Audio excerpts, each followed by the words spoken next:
राष्ट्रवादी काँग्रेसचे अध्यक्ष शरद पवार यांनी बारामती मतदान केंद्रावर जाऊन विधानसभा निवडणुकीत आपला मतदानाचा हक्क बजावला। मतदानानंतर पवार यांनी प्रसार माध्यमांशी संवाद साधला। यावेळी ते म्हणाले की लोकशाही ही आपल्या देशाची ताकद आहे आणि प्रत्येक नागरिकाने मतदान करून लोकशाही प्रक्रियेत कराल महाराष्ट्राच्या जनतेला। सुमित नाहीये का? पकड तुम्ही बोला। लाइट है लाइट करना है।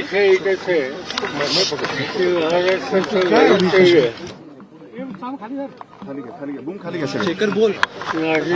विश्वास आहे आणि अपेक्षा एकच आहे की प्रत्येक नागरिकांनी मतदानाचा आपला हक्क हा बजावला पाहिजे।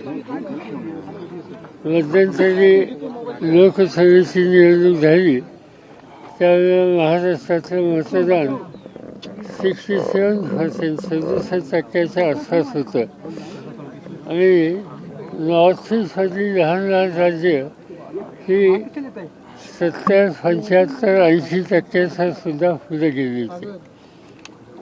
महाराष्ट्रानं टक्केवारीमध्ये मागे राहिलं हे अशोभनीय आहे आणि म्हणून माझं आव्हान आहे महाराष्ट्राच्या जनतेला की मतदानाचा हक्क कोणत्याही परिस्थितीत बजावा। तुम्हाला जी व्यक्ती जो राजकीय पक्ष योग्य वाटत असेल त्याला तुम्ही आपलं मतदान द्या, पण मतदान करा। निवडणुकीच्या शेवटच्या टप्प्यामध्ये अक्षरशः म्हणजे कुठे पैसे वाटताना कुठेतरी मोठा पदाधिकारी भारतीय जनता पक्षाचा आढळून येतो, कुठेतरी गाडीवरती हल्ला होतोय, जीवघेणे हल्ले होत आहेत। हे जे रूप आलेलं आहे तर याला म्हणजे कुठली यंत्रणा कुठेतरी कमी पडते असं म्हणायचं का? साधारणतः महाराष्ट्रात मतदान नेहमी शांततेने होतं, पण नागपूर जिल्ह्यामध्ये माजी गृहमंत्री अनिल देशमुख यांच्यावर हल्ला झाला तो अस्वस्थ करणारा अशा प्रकारचा हल्ला होता। असे प्रकार सहसा म्हणजे कुठे छोटे मोठे कटकटी होतात नाही असं नाही, पण यावेळी थोडंसं त्या जादा दिसल्या, पुन्हा त्या होऊ नयेत अशीच अपेक्षा।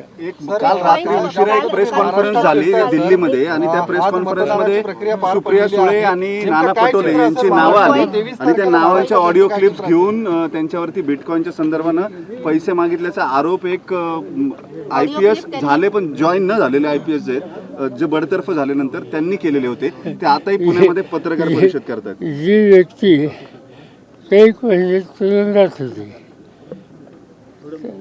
त्याचं म्हणजे काय याची नोंद तरी कशाला घ्यायची? माझ्या मते त्याची नोंदही घेण्याची आवश्यकता नाही। भाजपनं फार त्याच्यावर केंद्रीय पातळीवर पत्रकार परिषदा वगैरे घेतल्या। याचं असं भाजप आणि त्यांच्या एकंदरीत सगळ्या कॅम्पेनकडं बघायचा दृष्टिकोन किती खालच्या पातळीचा आहे हे स्पष्ट होते। यापेक्षा अधिक त्याचा मला भाष्य करायचे नाही। 23ला काय रिझल्ट असेल? 23ला काय नतीजे येतील? आज मतदानाची प्रक्रिया पार पडली, काय नेमकं 23 तारखेला महाराष्ट्रातलं चित्र नेमकं काय? असं दिसतंय की इथं सत्ता परिवर्तन होईल, लोक बदल अपेक्षित करतात, मतदानाचा निर्णय त्या संदर्भात घेतील असं मला फायनल दिसतं। अंदाज काय साहेब?